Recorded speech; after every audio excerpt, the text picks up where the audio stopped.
안녕하십니까, 강동원 변호사입니다. 이번엔 집단소송 관련해서 말씀드리려고 하는데요. 저희 법인이 집단소송을 많이 합니다. 뭐 재개발, 재건축뿐만 아니라 지역주택조합도 그렇고, 기타 그 분양권, 상가 분양이라든가 수익형 호텔, 일반 분양형 호텔 관련해서 이제 피해자들 집단소송을 많이 합니다. 근데 집단소송을 저희가 이제 많이 의뢰를 받을 때 집단소송이 뭐냐 이렇게 물어보면 많이 말씀을 드리는 게, 우리나라에는 집단소송이라는 게 본래적 의미의 집단소송은 잘 없어요. 미국처럼 예를 들어서 제가 많이 설명하는 게, 과자를 먹다가 내가 손이 비었어요, 포장에. 근데 포장이 설계 자체가 잘못돼 가지고 과자를 먹는 사람이면 대체로 벨 수밖에 없는 그런 상황이다. 그러면은 제가 그 과자 회사에다가 내가 이거 손이 이제 베었으니까 치료비, 밴드 아니면 약, 빨간 약, 그 다음에 정신적 손해배상 해가지고 1,000원을 받았다고 해봐요. 근데 그거를 제가 소송해가지고 받았으면 우리나라 사람들은, 그렇게 피해를 본 사람들이 다 같이 소송을 해야 됩니다.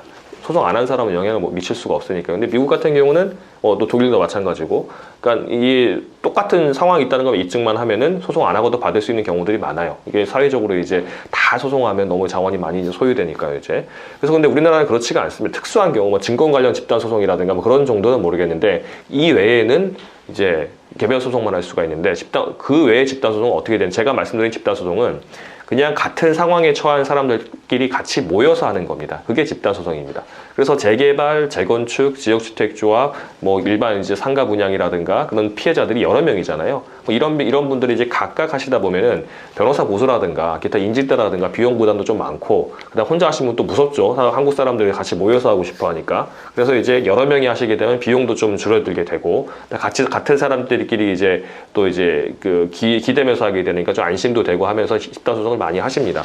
근데 이 집단소송 하려면은 사실은 사람이 여러 명이 모여야 되지 않습니까? 그러니까 원래 본래의 모습은 문제가 있는 사람들이 같이 모여서 이게 문제가 있다, 법적으로 대응을 하자, 이렇게 결의를 하고, 거기서 대표자들을 선정을 한 다음에 대표자께서 변호사를 컨택을 해서 변호사와 얘기를 해서 이제 문제점을 듣고 저희가 설명회를 하고 이제 맡기겠다, 그러면 이제 소송에 들어가는, 이게 정상적인 절차인데, 저희가 지역주택조합 같은 경우는 좀 그렇게 많은 게 많지 않은 것 같습니다. 지역주택조합 같은 경우는 조합원이 적어도 몇십 명, 몇백 명, 경우에 따라 1,000명이 넘어가는 경우도 있기 때문에 같이 모이는 카페라든가 아니면 밴드라든가 이런 무슨 카카오톡이라든가 해가지고 같이 모여 있는 게 좀 있어서 같이 모여서 이제 문제를 해봅시다는 이제 모임이 많이 있는 것 같아요. 거기서 비대위도 많이 생기는 것 같고, 대표자들이 생겨서 저희한테 직접 요청을 하는 경우가 많은데, 정상적이 되는 경우가 많은데, 재개발이라든가 재건축 같은 경우 현금 청산이라든가 기타 상가 분양 같은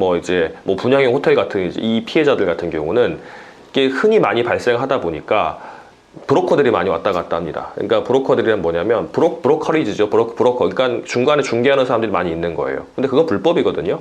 그러니까 법률 사무 관련해가지고 의뢰인이 우리 변호사에게 먼저 요청하지 않았는데 먼저 가가지고 이거 한번 해보세요라고 하는 거는 다 불법입니다. 그렇게 되면 법률 시장이 너무 혼탁해지기 때문에 의뢰인들께서 보고 변호사에게 도움을 요청하고 하는 거는 문제가 없지만, 자기들이 먼저 이렇게 나서서 하는 거 안 돼요. 그런데 관행적으로 많이들 하죠, 이제. 그래서 정상적인 운영을 하지 않는 사람들이 외근 사무장이라고 많이 합니다. 이제 외근 사무장도 좀 연세가 있는 한 40, 50대 아저씨들이 이제 내보내가지고, 그 사람들 말도 참 잘하죠, 이제. 그래가지고 될 것처럼 막 이렇게 해가지고 합니다. 꼬셔가지고.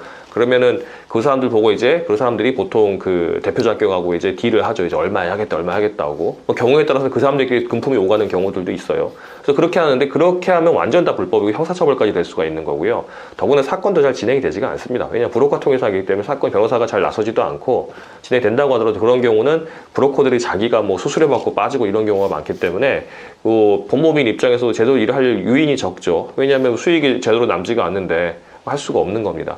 그래서 제가 집단소송을 하고 싶다고 한다면 개별 소송도 의미가 있어요. 그러니까 내 자산 가치가 크다, 적어도 몇십억 이상 되고 한다, 그러면은 사실은 집단 소송보다는 조금 선임료를 더 낸다고 하더라도 개별적으로 소송하는 게 나을 수도 있습니다.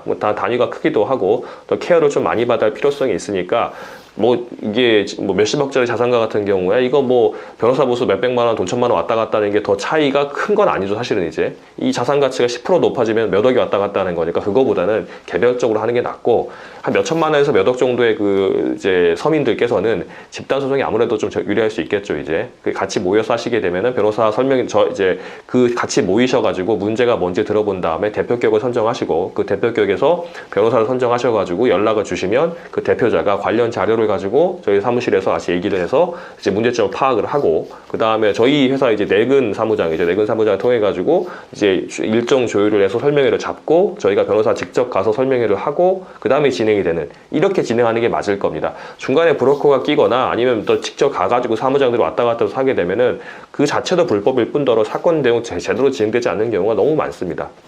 제가 이렇게 말씀드린 이유는 그렇게 요청받는 경우가 제가 종종 있어요. 그러니까 제가 말씀드린 대로 정상적인 절차를 거쳐서 저희한테 이제 그 수임을 요청하고 하는 경우는 뭐 문제가 없는데, 이제 사무장들이 나서가지고 오히려 변호사한테 연락을 합니다. 내가 사건 이런 거 들고 있는데 할래? 그리고 이제 뭐 수수료 얼마 줄래? 이렇게 하는데 그거 다 불법이죠. 뭐 하는 짓을 끊어라 이렇게 하는데, 심지어 의뢰인들께서도 그런 경우 당연하다고 생각하는 경우가 많아요. 중간에 뭐 누가 껴서 하는 게 맞지 않냐 뭐 이렇게 하는데 그건 아닙니다. 같이 모이셔가지고 얘기를 해보시고 대표자를 정하시고 그 대표자가 변호사와 이제 미팅을 하시고 그 다음에 사건을 진행하는 게 맞는 거니까 그렇게 진행하시면 하셔야지만 사건도 잘 될 수 있고, 혹시 나중에 사건이라는 게 항상 이길 수는 없는 거니까요. 혹시 패소한다고 하더라도 나중에 이제 뭐 패소할 때 나중에 항소를 한다든가 그 다음에 항소하지 않더라도 어떻게 사건을 잘 마무리할 수 있을 것인가가 잘 케어가 될 수가 있는 거니까 그렇게 정상적인 집단소송을 진행하시라고 제가 설명을 드렸습니다.